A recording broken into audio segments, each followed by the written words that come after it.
Ganyan lahat. Simula na naman ang pag-exercise. Ika nga'y kahit mahirap, lagi natin gagawin. Hindi katulad dati na isang normal na tao na anytime pwede mong gawin lahat ng exercise. Pero sa ngayon talagang kahit hirap, talagang pipilitin mo pa rin lumakad. Eto, baba naman ako sa hagdanan. Ito yung practice para lumakas yung tuhod ko.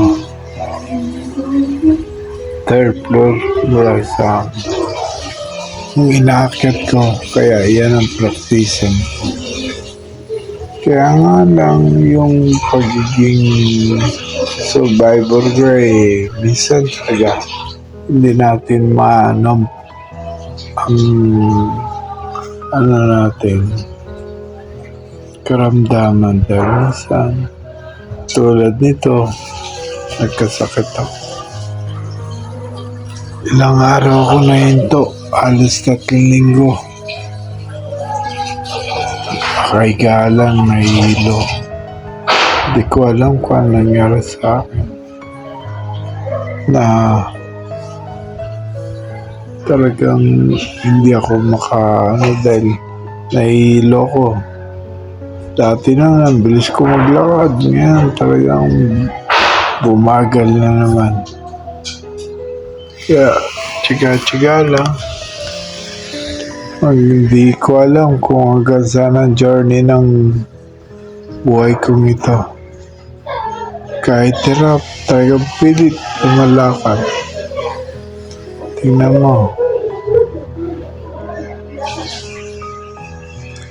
Hirap na isang stroke. Hindi mo kalahin mangyari sa yan. Almost 1 year na akong stroke. Nagsimula yan February 2022. 2024 to 2025. 1 year na. Pero sige, wala. Hindi kailangan sumuko. Laban pa rin. Kahit na nahihirapan. Dating katawan ko dati, malaki. Ngayon, tingnan mo. Sabi nga ng Diyos, hindi ka niya iiwan. Bilang isang survivor na stroke, hindi naman kasi ako nakumpain kundi sa sariling pagsisip lang, pag-check up sarili. Hindi ako talaga nakumpain. Na-hospital ako bago ako may stroke, hindi. Sarili sa ko yan. Hindi ako dumaan sa therapy. Ganyan lang ginagawa ko. Araw-araw lumalakad ako. Awa ng Diyos naman, hindi na masyadong naapektuhan yung pagsasalita ko. Yung mga kamay ko. Kung hindi lang ako na-stroke ng pangalawa baka matagal na ako nakalakad. Pero sabi nga hindi natin masasabi ang buhay. Ang Diyos lang ang nakakalam na mabilis na ako maglakad dapat mga ilang buwan lang. Kaya lang siyempre talagang pagsubok marami. Pag tumama sa ganyang mga sakit, maraming problema. Mga pagsubok ang darating sa'yo. Dati na, laki-laki ng katawan ko. Ngayon, maliit na. Sobrang payat na. Kasi lahat, control, pagkain, ang mundo ko dati, hindi ganito. Parang mundo ko ngayon parang umikli.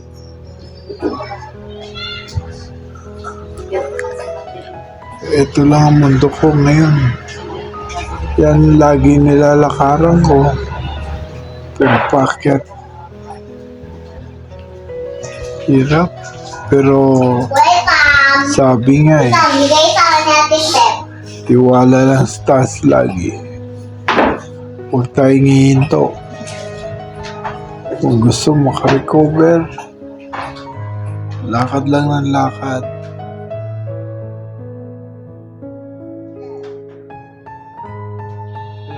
Tira. Yan. Tingnan yung katawan ko, napakapayat na. Dati nun, hindi ganyan ang katawan ko. Napakalaki ng katawan ko. Lakad lang. Sabi nga nila huwag kang susuko hanggat sa kaya mo. Lumaban ka.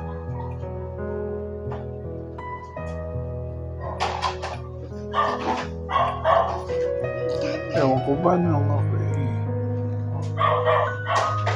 hinto. Parang bumalik ka na naman sa dati. Ganyan ang stroke Pagka ikay na hinto, wala.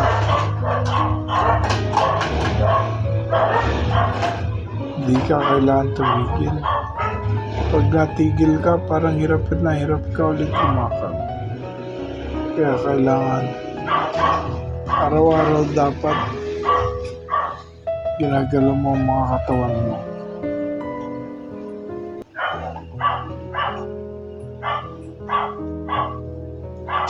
Sobra na. Nakakapagod pero hindi natin dapat hindahin yun. Sa katulad natin mga stroke na talaga magpursige sa sarili para maglakad, para tayo muling lumakad. Kasi alam mo, isang stroke parang pakiramdam mo umuulat sa'yo. Dati mo ginagawa, hindi mo na magawa. Unang-una mo wala sa'yo trabaho. Pangalawa, mga kaibigan. Pangatlo, yung ibang mahal mo sa buhay. Doon mo malalaman kung talagang siya nagmamahal sa iyo. Pero sa akin, wala na yun. Hindi ko na iniisip yun. Ang ko lang sarili ko, lumakad lang ulit ng maayos, makarecover, makabalik. Lagi ko lang inaasahan na hindi mag-iwan sa akin yung ating Diyos na lumikha na talagang siyang may na para makalakad ka. Huwag mawawala yung pananampalataya mo sa Kanya. Lagi tayo magdasal. Tsaka yun nangyari sa aking buhay to. Kaya nga dati noon, parang wala tayong sa Diyos kasi ang buhay natin nun sobrang busy. Nakakalimutan natin magsimba. Although hindi natin nakakalimutan, pero marami tayong laging dahilan. Laging sinasabi, busy tayo. Pero ang totoo talaga, wala tayong time sa Kanya. Kaya siguro isa na rin kung sa atin pagsubok para mapalapit tayo sa Kanya. Sabi ko nga, lahat mawawala sa iyo. Isa lang ang hindi mawawala sa iyo. Yung nasa taas ang Panginoon lang. Siya ang hindi mangiiwan sa atin. Lagi nating kasama. Kahit saan tayo magpunta. Kahit saan pagsubok. Siya laging umagapay sa atin. Siya nagbibigay ng lakas ng loob para lumaban. Sabi niya nga huwag kang susuko. Di kita iiwan. Saka ang Diyos, pag nangako, tinutupad. Di katulad ng tao. Pag nangako, mabibigo ka. Kasi hindi nila tinutupad yun.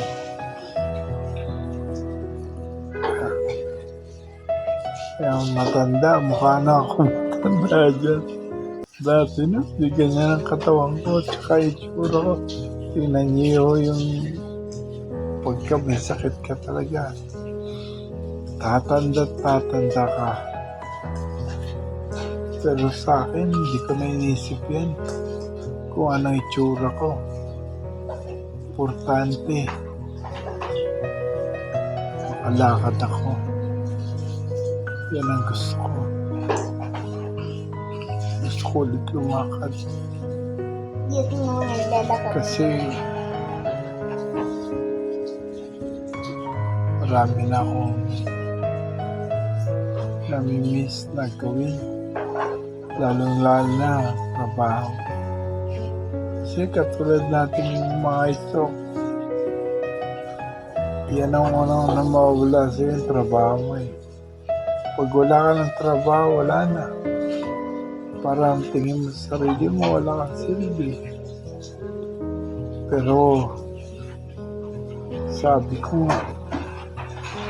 hanggat may buhay, may pag-asa.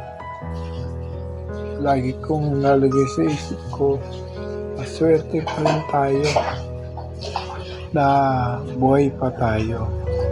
Ibig sabihin, may purpose pa tayo sa mundo. Kaya huwag tayo titigil mga ka-stroke. Laban lang sa buhay. Hayaan mo sila. Kung anong tingin nila sa atin. Pero minsan nararamdaman sa sarili mo na talagang mahirap ang katulad natin. Tingin mo wala nang pag-asa. Yan, si tatay. Lagi kong nadadaanan yan. Kasi ito shortcut na pagod na yung ka-stroke nyo. Magtatry lakad sa mga lubak-lubak. Laban lang. Ayan ang sinasabi ko sa inyo. Huwag kayong gigibaw. Laban lang lagi. Kahit hirap maglakad, sige. Fight lang ng fight. Saan nga pagka ikay nag-iisa?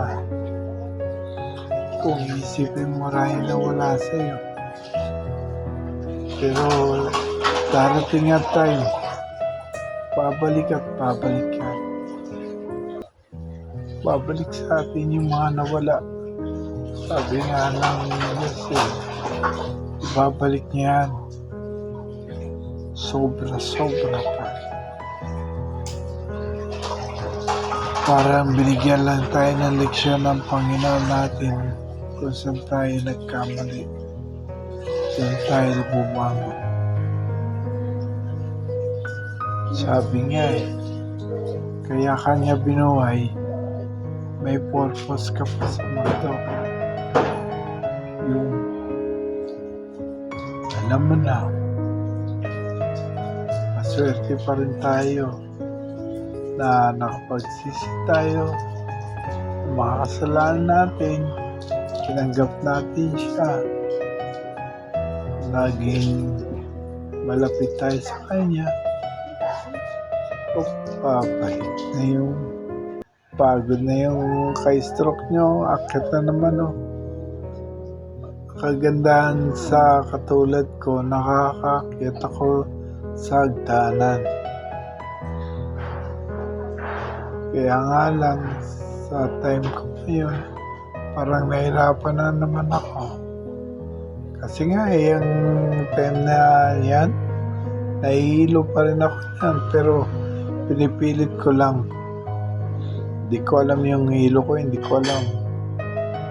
Yung kanan tainga ko parang nabibingi. Hindi ko alam. Lagi akong inaantok. Gusto ko maglakad pero hindi ko magawa dahil hinihila ako ng antok ko eh. Pero pray lang, laban. Malaban ako lagi. Minsan, pag nga hindi mo na kaya, iyak lang. Hindi naman masamang umiyak.